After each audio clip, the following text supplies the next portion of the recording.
Pupuntahan niya. May family yan siguro. Dalawa sila. May nakuha yung isa eh. Nagsishare na sila ng ano nila. Price. Oh my goodness. Ruthie. Yan ang time na oh, tingnan mo. He's coming there. Sabihin, nakikita mo yun yung bubbles? May nahuli yung kasama niya eh. They're a pair or family. Wala ka talagang kalaban-laban. Nahuli ka ng isa, pagtutulungan ka ng dalawa. Kanina pa yung nagbabubbles doon eh. May nagda-drown doon. Oh wow, Ruthie oh. Ay, see? Ruth, ano yung nahuli niya? Oh my goodness.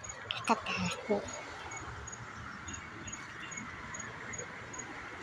Dalawa sila, Ruthie. Ano ba yan? Oh.